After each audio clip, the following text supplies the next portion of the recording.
Good evening, everyone. This is a special night. First of all, we want to acknowledge that in Toronto, where PsyMood is located, we are on the traditional territory of many nations, including the Mississaugas of the Credit, the Anishinaabe, the Chippewa, the Haudenosaunee, and the Wendat peoples, and is now home to many diverse First Nations, Inuit, and Métis peoples. We now also acknowledge that we are covered by Treaty 13 signed with the Mississaugas of the Credit and the Williams Treaty signed with multiple Mississaugas and Chippewa bands. I also want to acknowledge the absence of our dear host Ross Wilson, who would host tonight's event, but was unfortunate to get COVID the day before. Hey Ross, get well soon, we miss you. We're all here tonight to join the first event co-hosted by PsyMood and UMind. PsyMood is a unique mental health platform based on language and cultural background, actually founded by myself and my dear friend Rodrigo Burgel. We started this platform with the assumption that it's not easy to talk about your mental health issues in your first language. Imagine in a second language. Imagine having to translate it when you're struggling. UMind is Canada's premier online resource for mental health professionals to access information and share practical tools, knowledge, and training, and to help improve the lives of children and youth and their families living with mental health issues. In tonight's event, we're going to talk about youth suicide prevention and life promotion, creating hope through action. I want to take this opportunity to introduce our guest speakers tonight. PsyMood's special guest and counselor, Sheri Parr, accompanied by Elisa Brewer-Singh, UMind's special guest, Executive Director from Waterloo Region Suicide Prevention Council. Sheri Parr is a counselor with 28 years of clinical experience in talk, art, CBT, solution and strength-based therapy with individuals, groups of couples in therapy. Most recently, she developed a program for land-based mental health education and therapy for at-risk youth. She works in areas including anxiety, mood disorders, trauma, stress, grief, abuse, recovery, eating disorders, and relational concerns. She has much experience in working with addiction, families of addiction, PTSD, anger management, crisis intervention, survivors of childhood abuse, relapse prevention, children of divorce, among others. Elisa Brewer-Singh, as the Executive Director for the Waterloo Region Suicide Prevention Council, brings her passion for suicide prevention and a master's degree in spiritual care and counseling from Wilfrid Laurier University, which she uses to support the dialogue around suicide, advocate for better access to services, and supports a journey alongside individuals bereaved by suicide. Elisa's work includes a regional, provincial, and national focus on providing hope, help, and healing for those who have been touched by suicide. Her desire to see communities where everyone is engaged in the work of suicide prevention, intervention, and post-vention, hope, help, and healing. During this webinar, we're going to talk about how do we prevent youth suicide, what we can do to support a healthy mind. How do we create hope for our future? We want to extend the opportunity for you, our dear guests, to send your questions about what you or your beloved ones are struggling with, or any other topic related to youth suicide prevention and life promotion. Elisa, I will pass the mic to you now so you can start the conversation. Thank you very much, Fred. Good evening, and I am just so grateful for the opportunity to be here. My name is Elisa Brewer-Singh, and as mentioned, I'm the Executive Director for the Waterloo Region Suicide Prevention Council. I am joining you today from my home, which is situated on the Haldimand Tract, land that was granted to the Haudenosaunee of the Six Nations of the Grand River, and is within the territory of the neutral Anishinaabe and Haudenosaunee peoples. Waterloo Region is located in the province of Ontario, which is home to just over a third of Canadians and is about just an hour from the major city of Toronto. WSBC is a community-based organization who has been part of our community for 25 years. The aim and the goal of the council is to increase awareness of and engagement in suicide prevention and reduce the impact of suicide through collaboration, education, training, and building a sense of belonging. We are also very fortunate to be able to support and strengthen both provincial and national efforts. So thank you for having me here.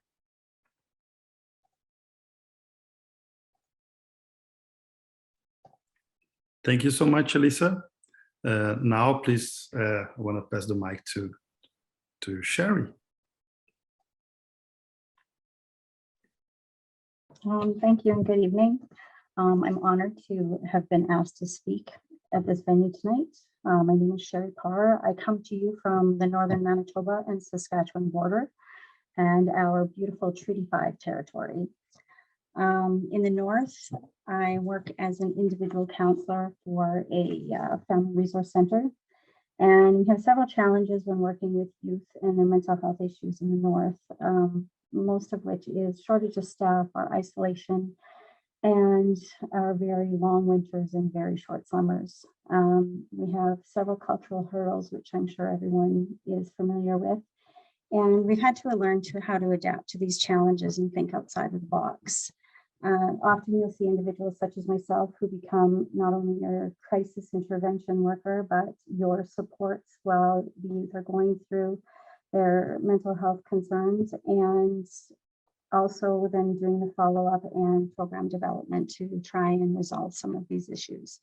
So I'll be speaking to you tonight about my experience with what has worked here and what hasn't. And once again, I thank you very much for asking me to speak tonight.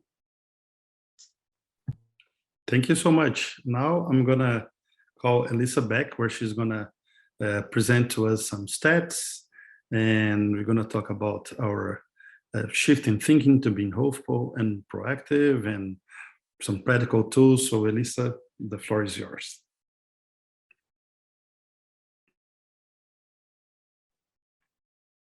There we go. Before we begin the conversation this evening, one thing that I often will say to individuals is that we recognize that this topic can sometimes feel heavy. It may bring up a variety of emotions, perhaps that you weren't anticipating. And so please know that there are organizations available to provide support if you, a friend, or a loved one are struggling, including Talk Suicide Canada at 1-833-456-4566, or the US National Suicide Prevention Lifeline at either 1-800-273-8255 or through their 3-digit 988 service. This evening, I invite you to join in this informal part of the conversation. This is not meant to be a formal training, and it's not clinical work. It is meant to be an introductory overview, and the goal is to provide general information, but not specific advice on what suicide prevention is and how we can help create hope through action. When we think about suicide prevention, this is the umbrella term that encompasses areas of prevention, intervention, and postvention. These words, though, come from a very public health model of prevention, and so our organization uses common language that more easily describes these areas as hope, help, and healing. Hope is the prevention work. It is the upstream community-wide initiatives that are meant to increase well-being for all. It might include things like mental health promotion, campaigns, or resources, which are meant to help all individuals increase their ability to cope with stress, as well as build positive mental health. Suicide prevention is a long-term process and relies on the community to engage in the work through things like prioritizing discussions exactly like this and seeking support when a person is in need. These are some of the individual steps that we can each take. When we think about help or the intervention, this is what many people think of when they hear suicide prevention, but it is actually only one aspect of what we mean when we talk about suicide prevention broadly. This work involves intervening when someone is in crisis or experiencing suicidal thoughts or behaviors. Work in this area might include education, training, awareness activities that teach individuals how do we recognize when someone is struggling and where can they get help. And then we have healing. Healing includes activities that support individuals and their families in their journeys. This could mean supporting an individual. It could mean supporting loved ones after a suicide attempt. It could also mean supporting individuals as they grieve and heal after a loved one has died by suicide. I wanted to spend a minute on just understanding suicide, some myths and some statistics. We know that suicide is complex. Nothing causes suicide, rather it emerges from an interaction of several risk factors in someone's life.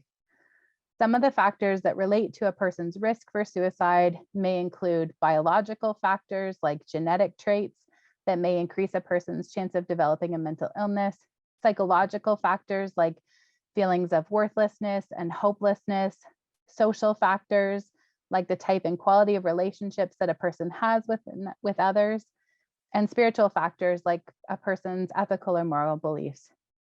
When I often use a definition when I'm presenting that was first published by Califat and Underwood in 1989, and it states, suicide is an attempt to solve a problem of intense emotional pain with impaired problem-solving skills. In this moment of intense emotional pain, my focus perhaps becomes narrowed. My ability to see what other people might say are protective factors or all of the things that are around me perhaps is impaired. Many individuals who have attempted suicide have said, I don't want to die, but I struggle to live. And there is a difference in that, which is why conversations like these are so important. Why supporting an individual to open to the field of possibility is a role that we all have in the work of suicide prevention.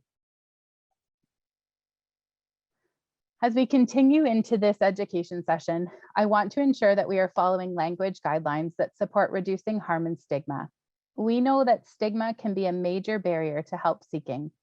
As we work to change the narrative around suicide through the promotion of hope and by shifting our language, we help create a more compassionate society where those in need feel more comfortable in coming forward to seek help.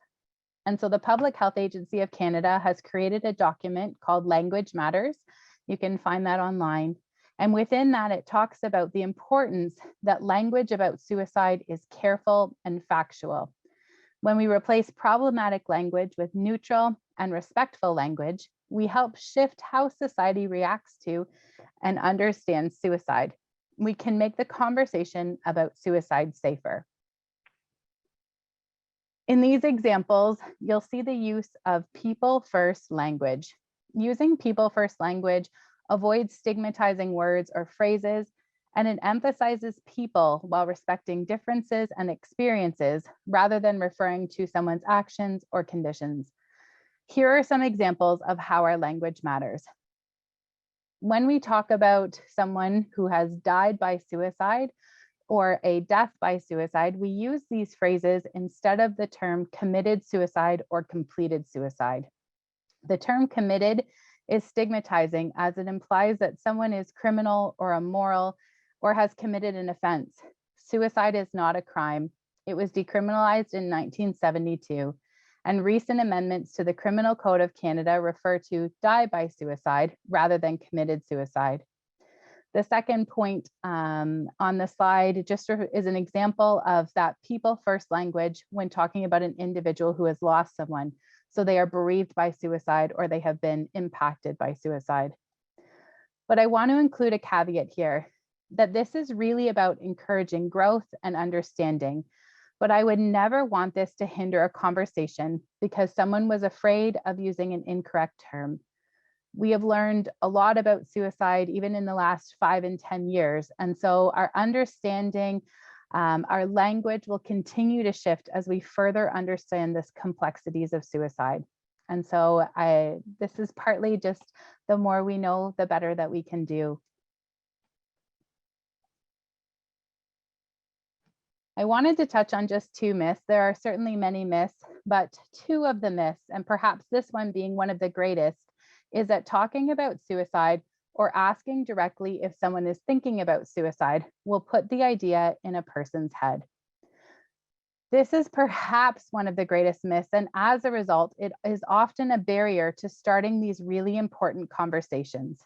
Research has shown that talking about suicide does not cause people to think about suicide. And in fact, asking about suicide can give an individual the opportunity to speak openly about what is going on while showing that you care about them.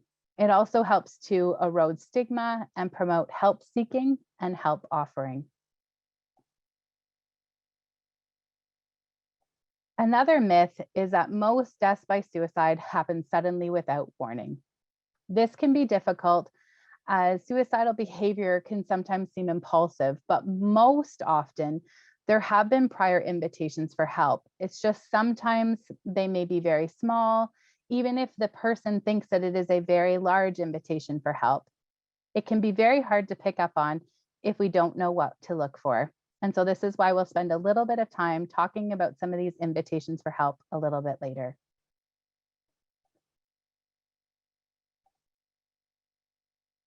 People will often ask about suicide statistics when I'm presenting. I have shared a few on the screen, but I do want to include another caveat here that each of the numbers represented from a quantitative perspective is the story of an individual that is not fully captured. And so I have included some statistics, but these are Canadian based, as that's where I am based and that is home. In Canada, almost 4,000 people die by suicide each year. Suicide accounts for 25% of all deaths among 15 to 24-year-olds. It is the second leading cause of death among 15 to 19-year-olds, second only to all unintentional injuries, such as accidents combined, including unintentional drug overdoses. Youth are admitted to hospital for suicide attempts more than any other age group, as many as 1 in 4 admissions. And we also know that there are individuals who belong to one or more groups that as a collective may experience a higher rate of suicide.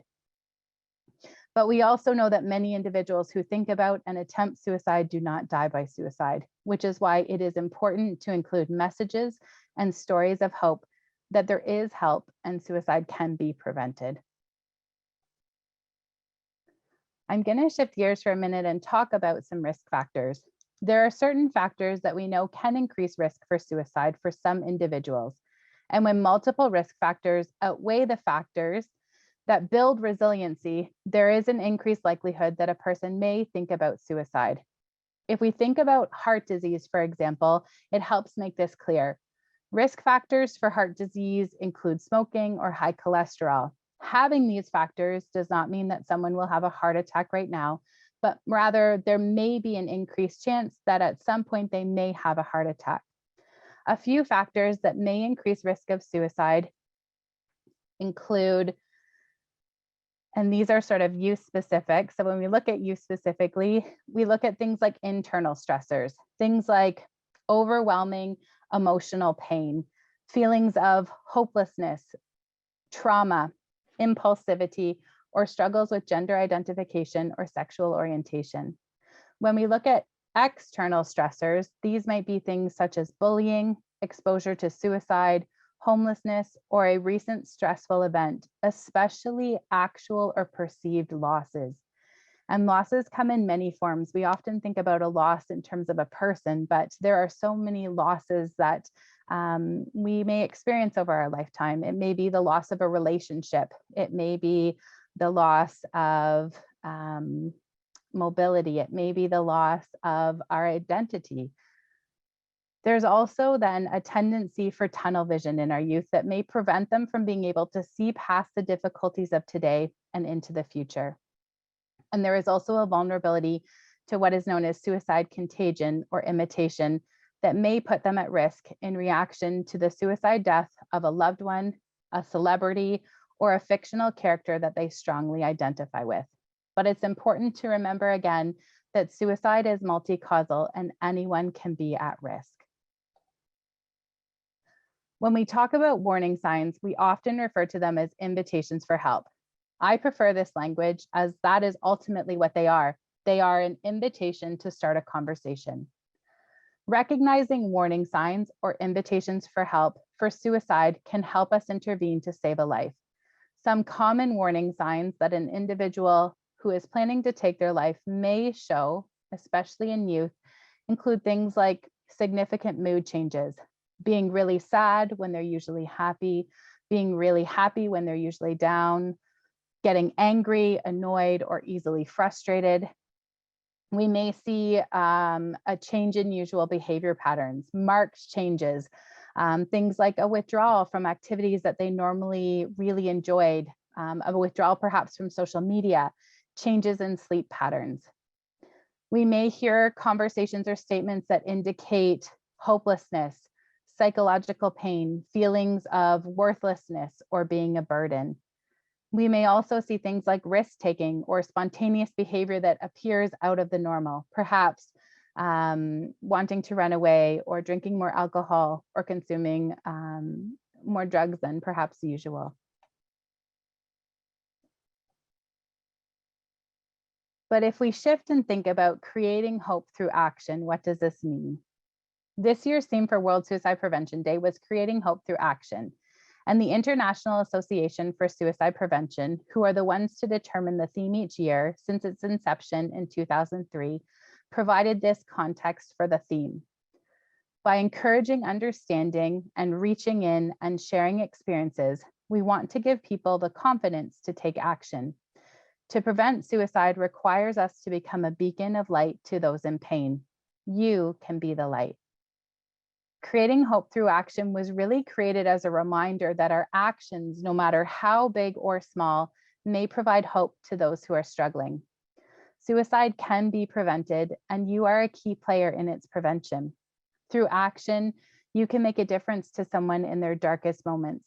As a member of society, as a child, as a parent, as a friend, a colleague, even a neighbor, we can all play a role in supporting those experiencing a suicidal crisis or those who are bereaved by suicide. By creating hope through action, we can signal to people experiencing thoughts that there is hope and that we care and we want to support them. If we further break down the core actions that connect to the creating hope through action theme, these are the three pieces. The first one is reaching in, and reaching in is really about making the time and space to listen to someone, creating that sense of connection and hope. For the community, this message is about the opportunity to help give someone hope by showing that you care, that we can all play a role, no matter how small. We can all reach in and ask somebody how they're doing. When we think about encouraging understanding, this is really about changing the narrative around suicide through the promotion of hope. I've mentioned before that we've come a long way in the past few years, but stigma can still be a major barrier to help seeking for some.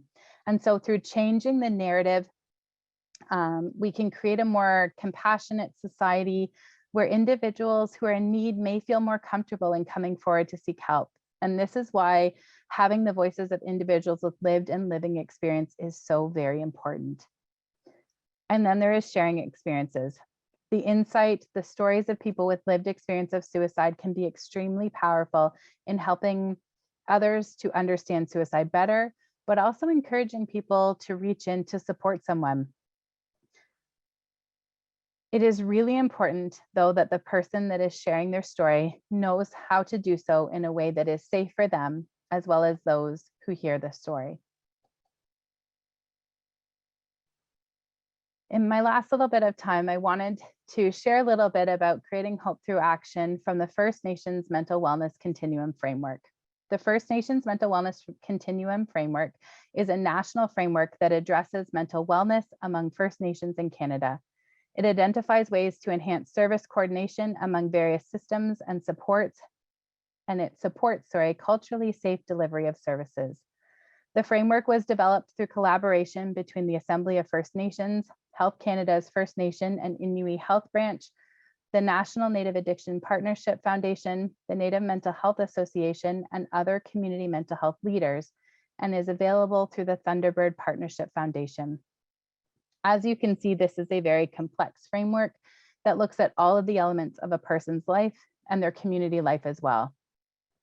And I want to note that while I am delighted to be able to share this with you, I am very much a learner and I value the learning that I have received.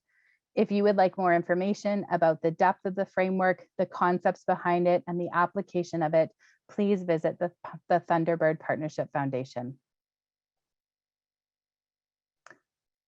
As we think about creating hope through action, though, at the core of the First Nations Mental Wellness Continuum Framework are these 4 elements. They talk about purpose, hope, meaning, and belonging. And when we think about protective factors, which might be characteristics or conditions that may help decrease a person's suicide risk, we often come across them almost daily. Often the word self-care is almost used interchangeably with protective factors. We're told, go for a walk, get some fresh air. But unfortunately, protective factors have not been studied as thoroughly as risk factors, and so less is known about them. But when we look at why certain aspects are protective and why they resonate, it's because they ultimately come down to these 4 fundamentals. Mental wellness, according to the framework, is a balance of mental, physical, spiritual, and emotional. This balance is enriched as individuals have purpose, hope, meaning, and belonging. These core tenets also allow us to individualize, as this is not a prescriptive framework. It allows us to think about how each of us will incorporate it into our lives, and that will differ. What may give me meaning or purpose will differ from you, as well as what brings me hope or belonging.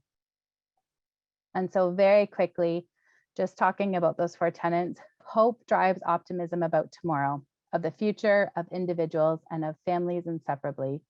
We can build on the broader view of our lives given to us by our reasons for living, our purpose with hope for the future. Hope reminds us that I can shape my future because things won't be this way forever. And life is full of opportunity, which also gives us hope in the present moment. It acknowledges that we live in a community, that we are not alone in our lives' journeys. Our lives are interdependent. Belonging is connectedness, relationship with family, community, and nature. It is evident through the love, kindness, and respect we feel from others. A sense of belonging, a sense of connection and identification with others can also help shift our perspective when facing hardship. A sense of belonging reminds us, I am not alone. It may include relationship with family, community, nature. Meaning is created by an attitude towards living.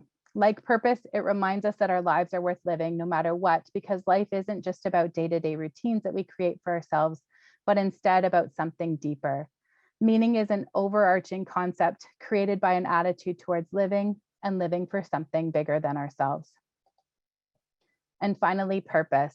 Purpose creates an understanding that every person is sacred, that the physical body is home for the spirit, heart, and mind, all of which are interconnected to the other and work inseparably. When we have purpose in our lives, we have reason for living. And reason for living gives us resilience in the face of challenges because it provides us with a broader view of our lives. Thank you. Thank you so much, Elisa. I really felt like lighter listening to you. It was a great, insightful presentation. So thank you so much. I also learned a lot with you. And yeah, now I would like to introduce you, everyone, to Marnie Harold. She's a program manager for UMind, and she's going to talk about UMind.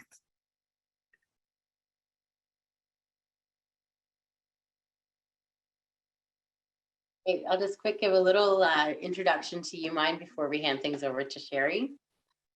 Yeah, so UMind is happy to host tonight with PsyMood. We're always looking for people to partner with in terms of sharing information and getting information out into the hands of those who can use it to better help children and youth who are facing mental health difficulties.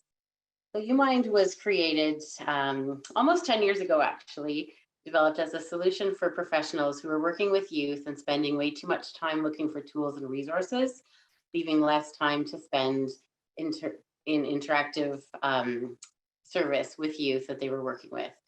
So, and by professionals, we mean anyone working with youth, whether it be child and youth workers, program supervisors, clinicians, police officers, teachers, camp counselors, psychologists, etc.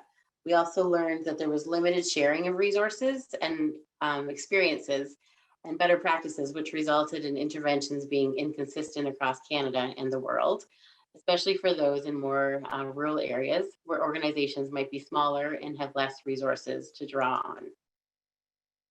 So we came up with an online resource library for mental health professionals, and we currently sit at about 3,000 practical tools in that library. So we're not creating any of these tools on our own. We're simply collecting them from organizations who are working with youth and sharing those and ensuring that those are getting into the hands of others.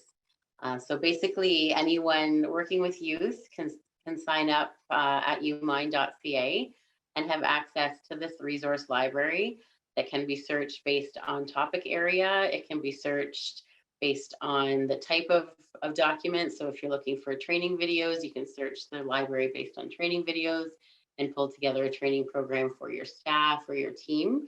If you're looking for more suicide prevention resources, we do have a ton of those as well. And we're always adding to that resource library. We probably add about 100 different resources a month, so it's always up to date. We also have live webinars such as tonight's, and then replays as well. So the recordings, we do make sure that our members have access to those as well. And we're always driven, those topics are always driven by our membership. So kind of we gauge what people are interested in, what issues are facing them in the moment. And we kind of try and set something up so that we can support them on their learning journey. So I won't take up too much more time, but I will plug in some links into the chat. Encourage you all to sign up. We are a free, totally free registration, free webinars, free resources. Again, we're not creating our own. We're just a method of sharing what all of you are creating and working with. So it's a pleasure to be here tonight, and thank you for joining us. We'll turn things over to Sheri. Thanks, Marnie. Once again, I thank you guys for asking me to speak on this. I am a newcomer to PsyMood, so bear with me. I'm a little nervous on this tonight. In my counseling experience, there have been many different suicide prevention and mental health education trends. Some work better than others, but I found that making meaningful connections has been the most effective strategy in reducing suicide risk. And this is true not only for the North here, but for everywhere. Humans were meant to have meaningful connections, and the program I'll be discussing has put much focus on these connections and the preventative measures. So I found in our post-COVID world, youth have forgotten how to socialize. They need to learn how to socialize and how to be an active participant in society again. They've become immersed in an online presence, and now we have found that loneliness and isolation have risen to an all-time high because of the loss of connections. And now more than ever, we need to reconnect with our youth and get them off the screens and back into the world. Making these connections to land, connection to family, connection to friends, and the connection within themselves is what one of the programs that we've developed is focused on. With the First Nations mental health continuum in mind, we've developed this program that focuses on purpose, on hope, on meaning, and on belonging. We connect youth, both Indigenous and non-Indigenous, to like-minded youth through a teen center for ages 12 to 18, which is staffed by young adults ages 18 to 22. And I supervise these young adults and often go into the youth center to do little educational blurbs on mental health and have discussions with the youth about their concerns, or they can have the option of pulling me aside and speaking to me one-on-one about things that may be going on in their life. This program has allowed us to connect youth to the community by volunteering to do town cleanup, shovel snow for elders, mow lawns, gardening, handing out food or clothing to our homeless, and hosting in several different local events. It's given our youth a great sense of community pride and a healthy peer support network. So we do different training with them and to teach them skills such as food handling, assist, mental health first aid, WMIS, first aid, resume building, etc., to give them a sense of personal accomplishment, pride, and skills for future employment. We continue to connect the youth to their culture by involving elders in these programs. We have youth helping the elders, as I said, with snow removal or with mowing lawns and such. We've also more recently included those with disabilities, that the youth will go out and assist with daily tasks. And making these connections to elders within the community, having elders come out and tell their story, has given our youth a real sense of history and has become a very powerful connection within our community. We take youth out onto camps, and we try to have 4 a year. So we have our summer, spring, fall, and winter camps. We spend time out in nature with the elders. They come out and educate our youth on different traditional practices. I teach them about mental health topics, and I cannot express the difference that we see in youth when we get them out in nature, getting them connected to the land. And I find that that's something that we've truly lost, is our need for connection to land for health and mental health. We work with the schools within our region so that the youth are getting credit for taking these programs, which makes it more enticing for them to come, of course. Keeping in contact with social services, probation services, community mental health, and getting them to assist us in identifying high-risk youth and having all the agencies on board to figure out the care plan, while I act as the central hub to all of these different spokes, has made this program more of a success. And this allows us to give the youth that sense of empowerment, educating them, teaching them about their feelings, their mental health and wellness while they are actually feeling well, and asking their input on things that they excel at. Quite often we'll have art exhibits where youth have either drawn or painted, and we'll display them. Giving them a seat at the table to discuss what's going to be learned, what's going to be done, and allowing all these connections to take place. It gives them a sense of worth, a sense of community, cultural pride, as well as preparing them for the day when they're going to have to be independent outside of their family units. I think having these honest conversations about life, culture, and suicide are very important. Speaking from a place of peer support and being able to explain that you can't always make lemonade out of those lemons, and nor should you have to. That sometimes it's just okay not to be okay, and it's okay to be scared, it's okay to be confused, and it's okay to ask for support. If we can provide all this for our youth at the community level with follow-up in their progress, their education, and show genuine interest in them as a future, I think will reduce the suicide rate in youth as it has for our region. I feel that it all begins with connection, and I truly believe that the Thunderbird Partnership has really summarized this with the purpose, hope, and meaning and belonging as the 4 key components to everyone's lives, and it all means connection. And I will pass it back over to Fred. Thank you. Thank you so much, Sherri. It's always insightful to listen to you. And I'm just now gonna talk a little bit about PsyMood, and then after that, I'm gonna start with the Q&A questions. We already have 2 questions here, and we invite everyone to please post your questions in the Q&A. So PsyMood, as I mentioned in the beginning, it's not easy to talk about your mental health issues in your first language, so imagine in your second language. With this assumption that Rodrigo Berger and I decided to create PsyMood, our platform, we have a patent pending matching algorithm for mental health support based on your language and cultural background. We launched the platform commercially on June 21. Currently, we have over 450 confirmed specialists from 26 countries, speaking 37 different languages. We know that psychological health problems cost a lot to the Canadian economy, and there's a lack of mental health programs And when there are mental health programs, they are not focused on languages and cultural backgrounds. We address this need. PsyMood is fully compliant and unique by offering meaningful connections with specialists, matching them with clients in different languages and cultural backgrounds, minorities, immigrant groups, and anyone interested in improving health support who you are. So now I have two questions here. The first question I want to ask to Sheri and to Elisa. When communicating about suicide, is there a difference in talking to youth in rural Canada versus urban Canada? I would have to say yes. We don't have the resources or access to a lot of the facilities that others do, whereas we have access to trees and lakes and bush and a lot of nature.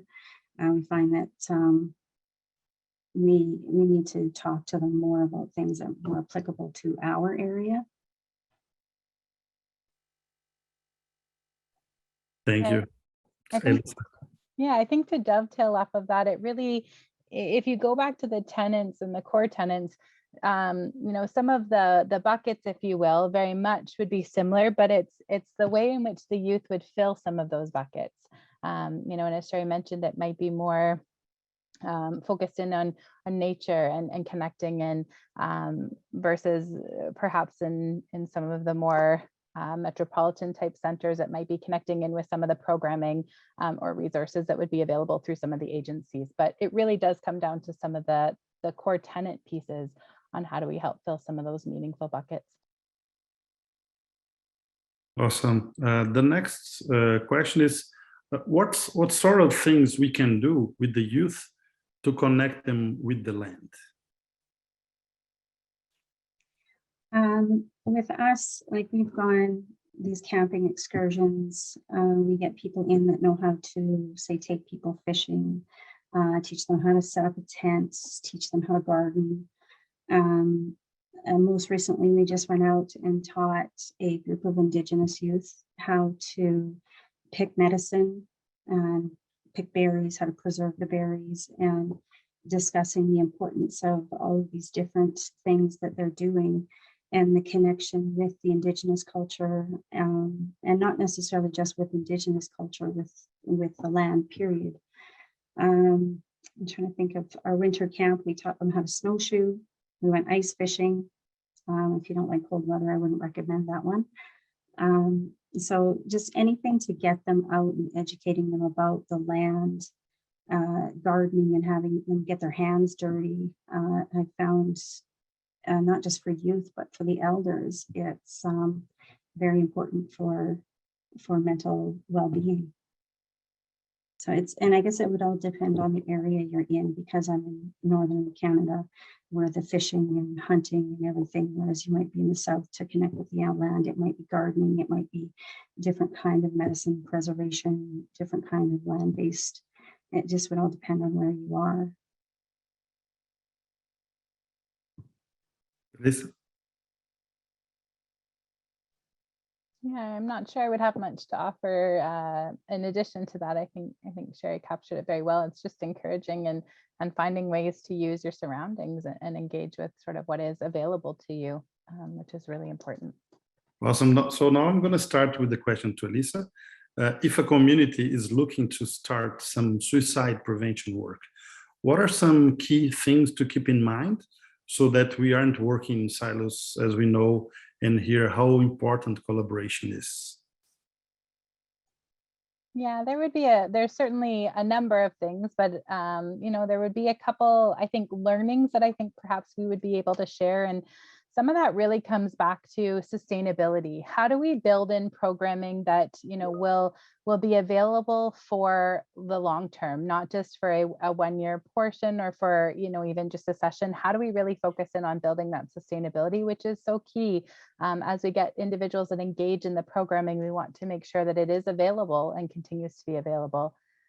I think some of the other pieces, even for ourselves, how do we really span what is that continuum of hope, help, and healing? The graphic that we had was an interconnected circle, because many individuals come to the work of suicide prevention through various experiences. And it may be that they have been touched personally, it may be that they are bereaved, it may be that they're looking to stand in and support the community. And so how do we ensure that we have activities within each of these to meet really that need of the community? And then I think perhaps the most important, if you'll indulge me and allow one more, is just that community building. How do we learn from one another? Because it's not just our local community, it is the larger community. There's so much rich learning and programming that happens, but sometimes it tends to happen, unfortunately, in silos because we're not connected. And so how do we really connect and build that community? Thanks. Sheri, would you want to add any comments? No, I think Elisa covered pretty much everything. And like she was saying, being able to reach out, and especially like with us being so isolated, being able to reach out and, hey, what works for you guys? Like it may not be as applicable for our area because we don't have the resources, but being able to access some of the information and be able to apply it in our own region would be extremely beneficial. And losing those silos is, I think, the only way that can happen. Awesome. We have a question by Giselle, and maybe Marnie can answer this one too, because I know that she can answer that. But the three of you, what are the resources available to youth with concurrent disorders?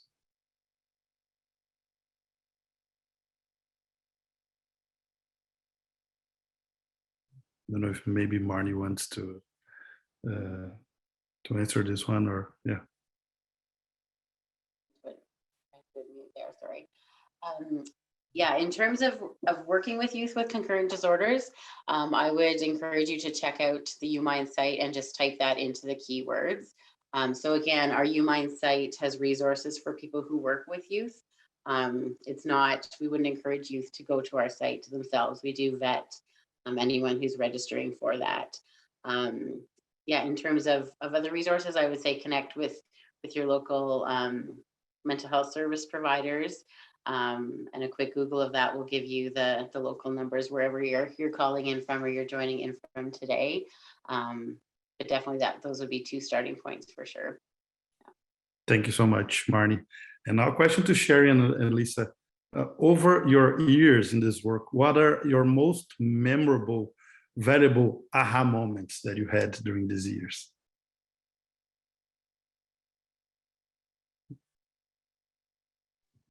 I don't even know where I would begin on that one. There's just so many with kids, like having breakthrough with kids where you're hoping you're getting through to them, hoping. I've had youth where I've worked with them for years, and then they've aged out and have moved on and not knowing what's happened to them and such, which I have to say social media is sometimes nice for that you can track them down that way. But walking into a gas station and having a grown man come in and hug you and say thank you, and it turns out that it was one of the youth that you worked with for years and highly suicidal when he started coming to see me. And then he's there, he's introduced me to his wife, his family, it's his gas station. And it was one of those like, wow, you're really actually making a difference, because there's this person standing there saying, thank you for helping me through all this by just sitting there with me sometimes. So sometimes, yeah, that's all it takes, is just being that body sitting there listening.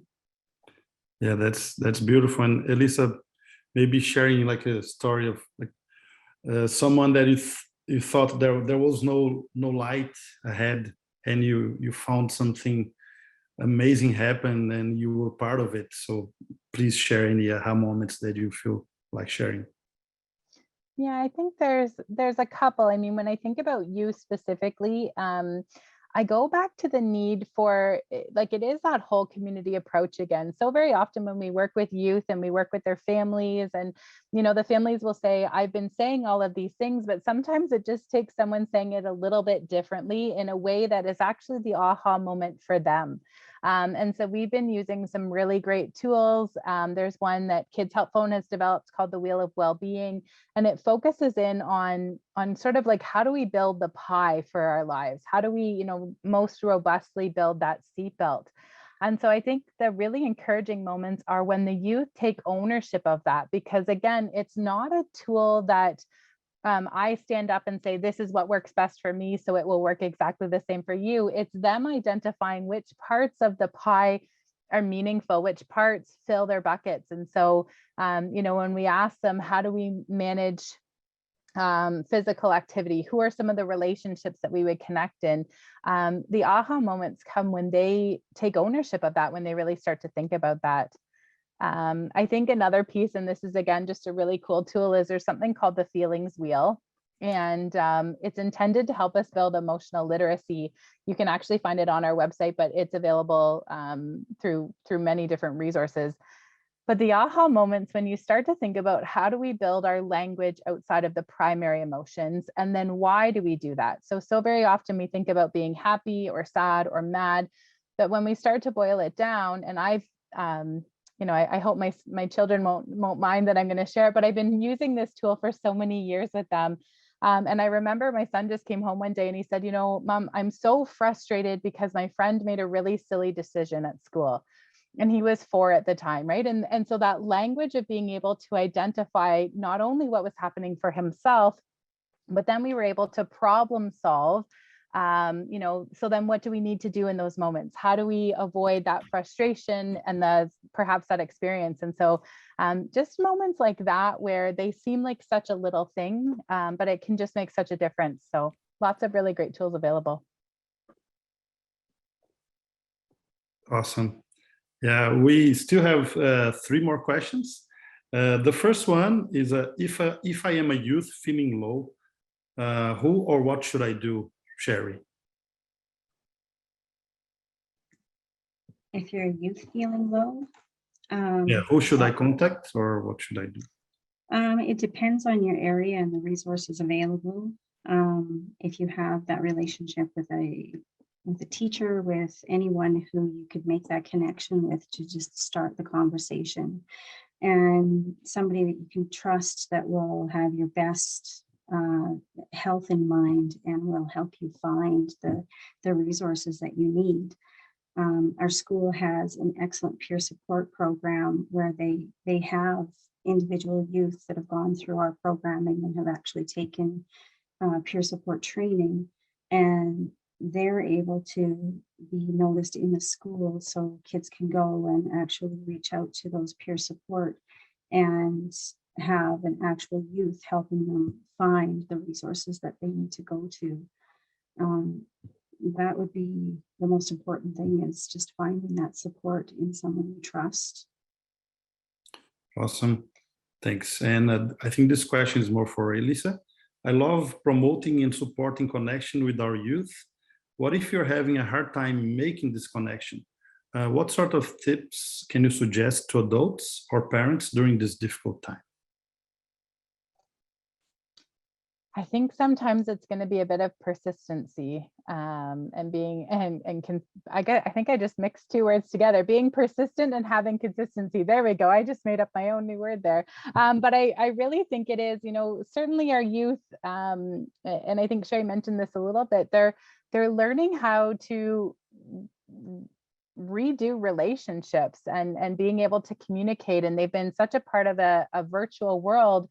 And I think so that's where some of the patience comes in. Sometimes it's very difficult to have face-to-face conversations. And so, you know, perhaps it's finding a way, you know, maybe it's a car ride, or maybe it's going out, you know, for a treat or something, just the 2 of you, and just being able to give some space, you know, not trying to force the conversation, just really giving that space to listen.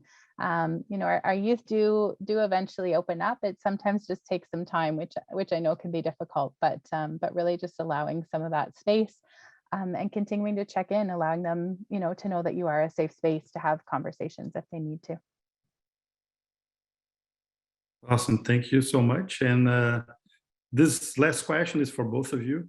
Any words of advice for working with community groups, schools and churches and parents who believe that myth that talking about suicide will put ideas of suicide in people's head? So let's start with Sheri. That's a tough one. Education. That's all you can do, is continue to have the patience to educate all the different partners that are involved, that isn't in fact the case. That we need to have these conversations about suicide. We need to discuss them, that mental health is health. If you're not feeling well mentally, you're not going to be feeling well physically. I always tell my youth that, or my kids especially, that, if the engine in the car is not running properly, nothing's going to work properly. So just having those conversations, and if you have to find the resources to back up your claims, just educating them on what new findings have been found out there. Thank you so much. And Lisa?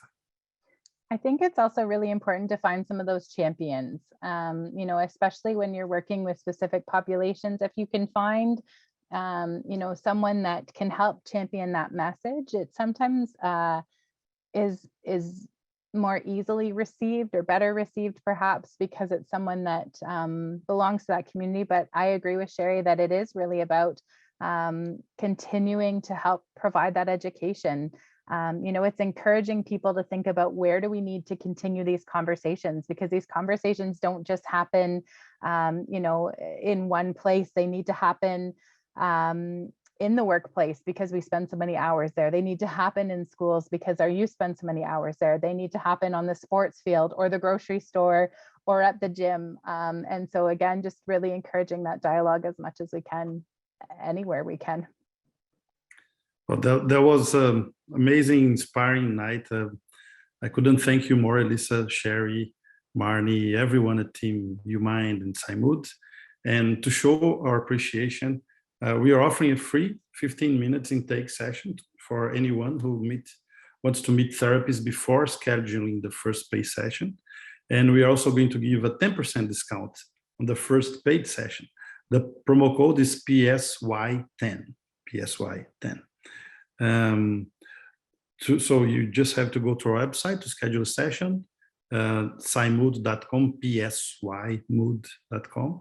And if you want to join UMind team of specialists and share information, umind.ca/participate/join.aspx.